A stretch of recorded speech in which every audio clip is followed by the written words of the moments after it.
നമ്മൾ കഴിഞ്ഞ ദിവസം പറഞ്ഞുകൊണ്ടിരുന്നത് അനാലിസിസ് ഓഫ് ഡേറ്റയും അതിൻ്റെ സ്റ്റെപ്സുമാണ് പറഞ്ഞുകൊണ്ടിരുന്നത്. ഈ അനാലിസിസ് ഓഫ് ഡേറ്റ എന്ന് പറയുമ്പോൾ അതിനെ നമ്മൾ രണ്ടായിട്ട് ക്ലാസിഫൈ ചെയ്തിട്ടുണ്ടെന്ന് പറഞ്ഞു. അതിൽ ആദ്യത്തേത് പ്രോസസ്സ് ഓഫ് ഡേറ്റയും second one is methods of ഡേറ്റയുമാണ്. പ്രോസസ്സ് ഓഫ് ഡേറ്റ എന്ന് പറഞ്ഞാൽ അതിനകത്ത് 4 സ്റ്റെപ്സാണ് ഉൾപ്പെടുത്തിയിരിക്കുന്നതെന്ന് പറഞ്ഞു. Editing, coding, tabulation, classification. അതിൽ ആദ്യത്തെ 3 സ്റ്റെപ്സ് നമ്മൾ കംപ്ലീറ്റ് ചെയ്തു. ഇനി നമ്മൾ പറഞ്ഞുകൊണ്ടിരുന്ന ക്ലാസിഫിക്കേഷനായിരുന്നു. ക്ലാസിഫിക്കേഷൻ്റെ കുറച്ച് ടേംസ് കൂടെ നിങ്ങൾക്ക് മനസ്സിലാക്കേണ്ടതുണ്ട്. അതുകൊണ്ടാണ് ഈ നെക്സ്റ്റ് സ്ലൈഡ് അതാണ് നമ്മൾ സ്റ്റാർട്ട് ചെയ്യുന്നത്. Today we are continuing with some of the important terms used in classification. First one is series. What is a series? Series എന്ന് പറഞ്ഞാൽ നമുക്ക് കിട്ടിയിരിക്കുന്ന ഐറ്റംസിനെ കൃത്യമായിട്ട് അറേഞ്ച് ചെയ്യുന്നതിനെയാണ് നമ്മൾ സീരീസ് എന്ന് പറയുന്നത്. ഇനി സ്റ്റാറ്റിസ്റ്റിക്കൽ സീരീസ് എന്ന് പറഞ്ഞു കഴിഞ്ഞാൽ സ്റ്റാറ്റിസ്റ്റിക്കൽ ഡേറ്റയെ ഒരു ലോജിക്സ് ഉപയോഗിച്ചുകൊണ്ട് ഓർഡർലി അറേഞ്ച് ചെയ്യുവാണെങ്കിൽ അതിനെ നമ്മൾ സ്റ്റാറ്റിസ്റ്റിക്കൽ സീരീസ് എന്നാണ് പറയുന്നത്. അതായത് ടൈമിൻ്റെ ബേസിലോ അല്ലെങ്കിൽ സൈസിൻ്റെ ബേസിലോ അല്ലെങ്കിൽ ഇയറിൻ്റെ ബേസിലോ അങ്ങനെയൊക്കെ നമ്മൾ അറേഞ്ച് ചെയ്യുന്നതിനെയാണ് നമ്മൾ സ്റ്റാറ്റിസ്റ്റിക്കൽ സീരീസ് എന്ന് പറയുന്നത്. ഈ സ്റ്റാറ്റിസ്റ്റിക്കൽ സീരീസിനെ തന്നെ 2 മെയിൻ ടൈപ്സ് ഓഫ് സീരീസ് ആയിട്ട് ഡിവൈഡ് ചെയ്തിട്ടുണ്ട്. First one is general characteristics എന്നും second one is on the basis of construction. General ക്യാരക്ടറിസ്റ്റിക്സിൻ്റെ ബേസിൽ നമ്മളതിനെ 3ആയിട്ടാണ് തിരിച്ചിരിക്കുന്നത്. ഒന്ന് ടൈം സീരീസ്, രണ്ടാമത്തെ സ്പേഷ്യൽ സീരീസ്, മൂന്നാമത്തെ കണ്ടീഷൻ സീരീസ്. ടൈം സീരീസ് എന്ന് പറഞ്ഞു കഴിഞ്ഞാൽ ക്രോണോളജിക്കൽ സീരീസ് എന്നും കൂടെ പറയും. അതായത് അവിടെ റെപ്രസെൻ്റ് ചെയ്യുന്നത് പീരീഡ് ഓഫ് ടൈമിൻ്റെ ബേസിൽ നമ്മൾ വേരിയബിൾസിനെ അറേഞ്ച് ചെയ്യുന്നതിനെ നമ്മൾ ടൈം സീരീസ് എന്ന് പറയും. രണ്ടാമത്തേത് സ്പേഷ്യൽ സീരീസാണ്, അല്ലെങ്കിൽ ജോഗ്രഫിക്കൽ സീരീസ്. അതായത് എന്തെങ്കിലും പ്രത്യേക ഏരിയയുടെ ബേസിൽ നമ്മൾ അറേഞ്ച് ചെയ്യുകയാണെങ്കിൽ അതിനെ നമ്മൾ ജോഗ്രഫിക്കൽ സീരീസ് എന്ന് പറയും. ഇപ്പം ആദ്യത്തെ കേസിൽ ഏതെങ്കിലും ഇയറിൻ്റെ ബേസിലാണെങ്കിൽ അതിനെ ടൈം, ബേസ്ഡ് ഓൺ ടൈം അല്ല, ഇയർ എന്ന് പറയുമ്പോൾ ടൈമാണ് ടൈം സീരീസ്. രണ്ടാമത്തെ കേസ് എന്ന് പറഞ്ഞാൽ ഏതെങ്കിലും പ്രത്യേക ലൊക്കേഷനെ കോൺസെൻട്രേറ്റ് ചെയ്ത്, ഇപ്പോൾ ഡേറ്റ കളക്ട് ചെയ്യുന്നത് ഓരോ ഏരിയാസിൽ നിന്നിട്ട് അപ്പോൾ ആ ഏരിയയെ കോൺസെൻട്രേറ്റ് ചെയ്യുമ്പോൾ അതിനെ സ്പേഷ്യൽ സീരീസ് എന്ന് പറയും. മൂന്നാമത്തേത് കണ്ടീഷൻ സീരീസ്. അതായത് ഹൈറ്റിൻ്റെയോ വെയ്റ്റിൻ്റെയോ ഏജിൻ്റെയോ മാർക്സിൻ്റെയോ ഇൻകത്തിൻ്റെയോ അടിസ്ഥാനത്തിൽ നമ്മൾ ഡേറ്റയെ അറേഞ്ച് ചെയ്യുവാണെങ്കിൽ അത്തരം സീരീസിനെ നമ്മൾ എന്ത് പറയും? കണ്ടീഷൻ സീരീസ് എന്നാണ് പറയുന്നത്. ഇനി കൺസ്ട്രക്ഷൻ്റെ ബേസിസിലുള്ള സീരീസാണ് ഈ പറയുന്നത്. ഇത് വളരെ ഇമ്പോർട്ടൻ്റ് ആയിട്ട് നിങ്ങൾ ശ്രദ്ധിക്കേണ്ടതാണ്. ഇത് നമ്മൾ പ്രോബ്ലത്തിൽ വളരെ ഇമ്പോർട്ടൻ്റ് ആണ്. ഇത് 3 സീരീസ് ആയിട്ടാണ് നമ്മൾ അതിനെ തിരിച്ചിരിക്കുന്നത്. First one is individual series, second one discrete series and third one is continuous series. Individual series എന്ന് പറഞ്ഞു കഴിഞ്ഞാൽ what is mean by individual? Single. So സിംഗിളി നമ്മൾ ആ സീരീസിനെ അറേഞ്ച് ചെയ്യുവാണെങ്കിൽ നമ്മളതിനെ ഇൻഡിവിജ്വൽ സീരീസ് എന്ന് പറയും. ഇപ്പോൾ നമ്മൾ അതിൻ്റെ അകത്തൊരു എക്സാമ്പിൾ തന്നിട്ടുണ്ട്. മാർക്സ് ഔട്ട് ഓഫ് 50 എന്ന് വെച്ചാൽ 50-ൽ എത്ര പേർക്ക് കിട്ടി എന്നുള്ളതാണ് അതിൻ്റെ അകത്ത് കാണിച്ചിരിക്കുന്നത്. അതിൽ 20 മാർക്ക്, 30 മാർക്ക്, 10, 30, 40 അങ്ങനെയാണ് അവിടെ റെപ്രസെൻ്റ്. അപ്പോൾ അവിടെ ഒരു സിംഗിൾ വാല്യൂ മാത്രമേ നമുക്ക് അവിടെ തന്നിട്ടുള്ളൂ. സിംഗിൾ വാല്യൂസ് മാത്രമേ തന്നു. അതിനെ നമ്മൾ ഇൻഡിവിജ്വൽ സീരീസ് എന്ന് പറയും. Second one is discrete series. Discrete എന്ന് പറഞ്ഞു കഴിഞ്ഞാൽ individual values differ from each other by definite amount. അതായത് അവിടെ നമുക്ക് ആ പിക്ചറിൽ നോക്കുമ്പോൾ മനസ്സിലാവും. ഡിസ്ക്രീറ്റ് സീരീസ് എന്ന് പറഞ്ഞാൽ 2 സെറ്റ്സ് ഓഫ് ഇൻഫർമേഷനാണ് തന്നിരിക്കുന്നത്. ഫസ്റ്റ് വൺ മാർക്സ് എന്നും second one is number of students എന്നും. അങ്ങനെ 2 ക്ലാസിഫിക്കേഷനാണ് നമുക്ക് കാണാൻ സാധിക്കുന്നത്. അപ്പം മാർക്സ് എന്ന് പറഞ്ഞാൽ 12, 25, 35, 45 ആൻഡ് 49. നമ്പർ ഓഫ് സ്റ്റുഡൻസ് എന്ന് പറഞ്ഞാൽ 3, 5, 2, 2 ആൻഡ് 1. ഇനി അതിൻ്റെ അകത്ത് മനസ്സിലാക്കേണ്ടത് ഇങ്ങനെയാണ്. 12 മാർക്സ് കിട്ടിയ കുട്ടികൾ എത്ര പേര് ഉണ്ട് എന്നുള്ളതാണ് അവിടെ 3-ൽ റെപ്രസെൻ്റ് ചെയ്തിരിക്കുന്നത്. 12-ൻ്റെ തൊട്ട് താഴെയായിട്ട് നമ്പർ ഓഫ് സ്റ്റുഡൻസ് 3 എന്ന് കാണിച്ചിട്ടുണ്ട്. അതായത് 12 മാർക്ക് കിട്ടിയത് 3 പേര്, അടുത്തത് 25 മാർക്ക് കിട്ടിയത് 5 പേര്, 35 മാർക്സ് കിട്ടിയത് 2 പേര്. അങ്ങനെയാണ് അത് റെപ്രസെൻ്റ് ചെയ്തത്. അപ്പം 2 സെറ്റ്സ് ഓഫ് ഇൻഫർമേഷൻ അവിടെ തന്നിട്ടുണ്ട്. അതുകൊണ്ട് അതിനെ ഡിസ്ക്രീറ്റ് സീരീസ് എന്ന് പറയും. Third one is continuous series. Continuous series എന്ന് പറഞ്ഞാൽ showing a range of values ആണ് ഡിഫറെൻറ്റ് ഐറ്റംസിൻ്റെ സീരീസ്. റേഞ്ച് ഓഫ് വാല്യൂസ്, അതായത് 0 to 10, 10 to 20, 20 to 30, 30 to 40, അതിനെയാണ് റേഞ്ച് എന്ന് പറയുന്നത്. ഇനി ആ റേഞ്ചിൻ്റെ അത് വരുന്ന നമ്പർ ഓഫ് സ്റ്റുഡൻസിലേക്ക് 0 to 10 വരെയുള്ള മാർക്ക് കിട്ടിയത് ഒരാൾ, 10 തൊട്ട് 20 വരെ മാർക്ക് കിട്ടിയത് 4 പേര്, 20 തൊട്ട് 30 വരെ കിട്ടിയത് 5 പേര്, 30 തൊട്ട് 40 വരെ കിട്ടിയത് 6 പേര്. ഇതിനെയാണ് നമ്മൾ കണ്ടിന്യൂസ് സീരീസ് എന്ന് പറയുന്നത്.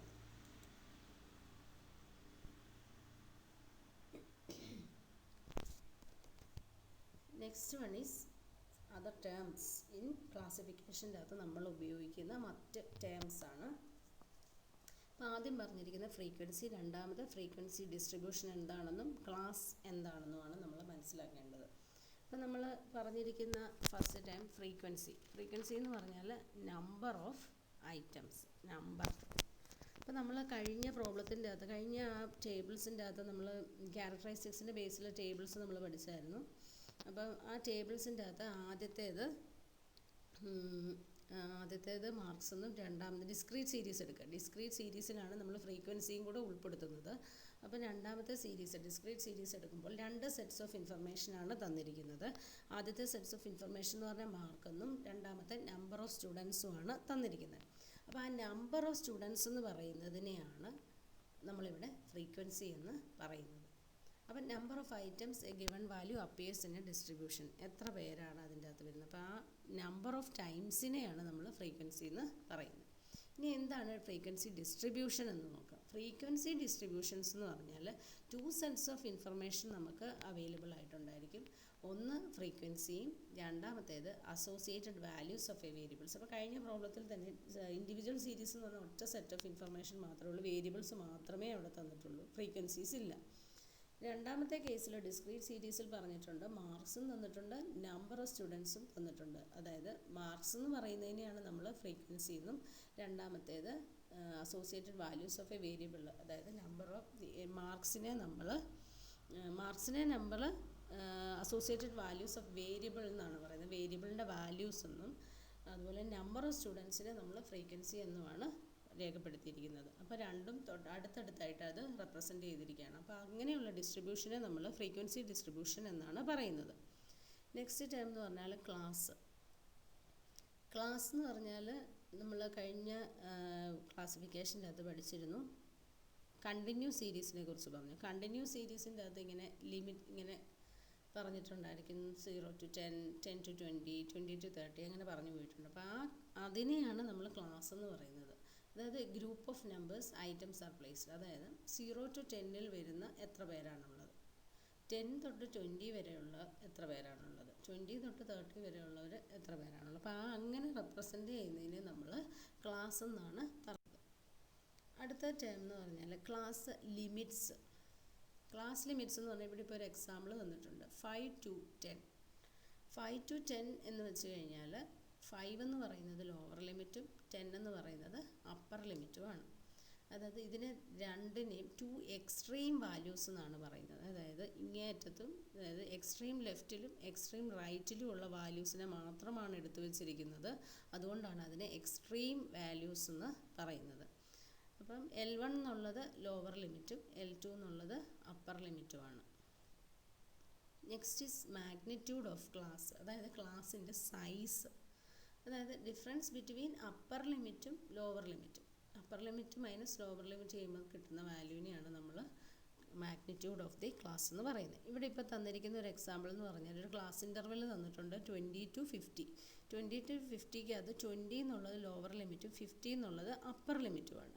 ഇനി ഇവിടെ മാഗ്നിറ്റ്യൂഡ് കണ്ടുപിടിക്കാനുള്ള ഇക്വേഷൻ എന്ന് പറഞ്ഞാൽ L2 minus L1, that is 50 minus 20 that is equal to 30. അപ്പോൾ 30 ആണ് അതിൻ്റെ ആ ക്ലാസ്സിൻ്റെ മാഗ്നിറ്റ്യൂഡ് എന്ന് പറയുന്നത്. Next is mid point. ഒരു ക്ലാസ് ഇൻ്റർവെല്ലിൻ്റെ മിഡ് വാല്യൂവിനെയാണ് നമ്മൾ മിഡ് പോയിൻ്റ് എന്ന് പറയുന്നത്, അല്ലെങ്കിൽ അതിനെ central point of A class interval എന്ന് പറയും. അതായത് ഇപ്പോൾ താഴെ ഒരു എക്സാമ്പിൾ തന്നിട്ടുണ്ട്, mid point of class 10 to 20. അതായത് 10 to 20യുടെ മിഡ് വാല്യൂ ആണ് കണ്ടുപിടിക്കുന്നത്. നമുക്ക് അല്ലാതെ തന്നെ അറിയാം 15 എന്നുള്ളത് നമുക്കറിയാം. പക്ഷേ ചില കേസസിൽ കൺഫ്യൂഷൻസ് ഉണ്ടാകാറുണ്ട്. അതുകൊണ്ട് തന്നെ നിങ്ങൾ ഈ ഇക്വേഷൻ പഠിച്ചിരിക്കണം.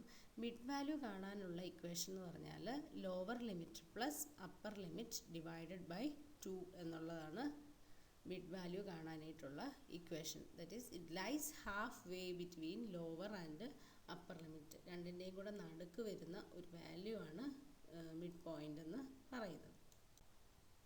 നെക്സ്റ്റ് ടേം എന്ന് പറഞ്ഞാൽ എന്താണ് ക്യുമുലേറ്റീവ് ഫ്രീക്വൻസി?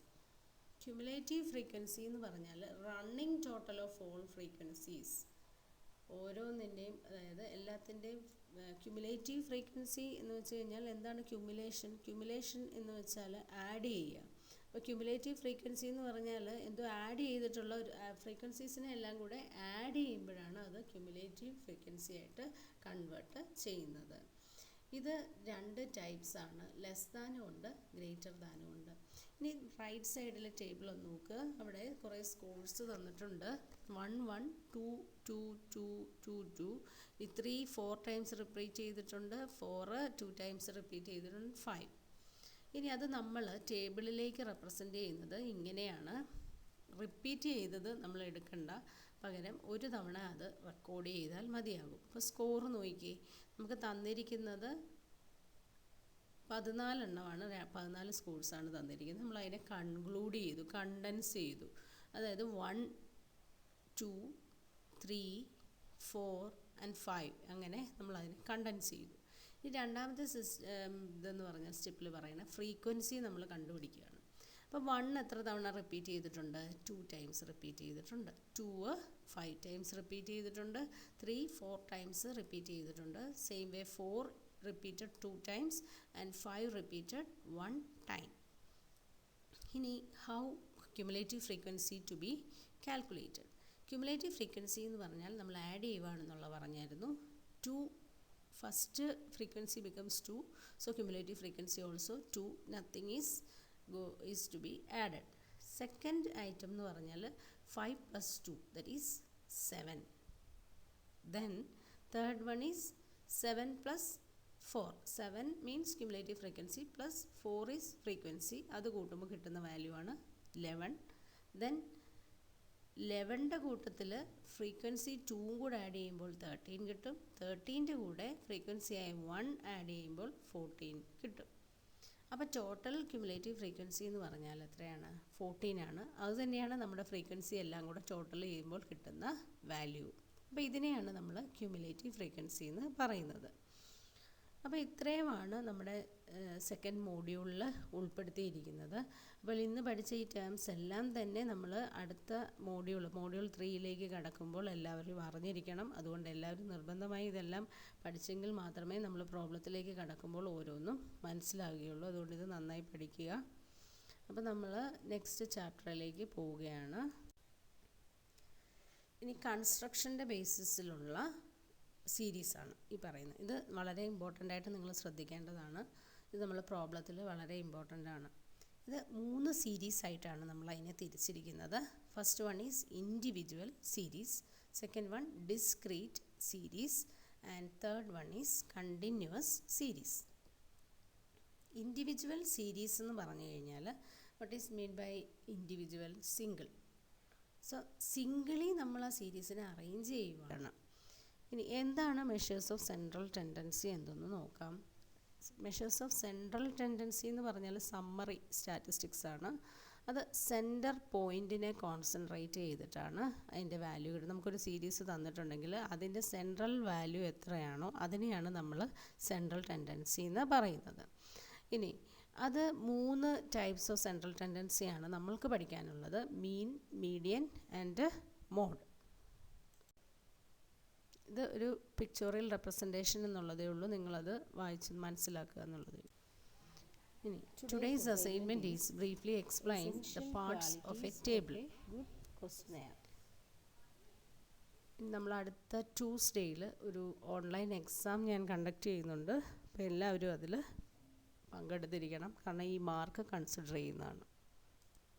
Thank you.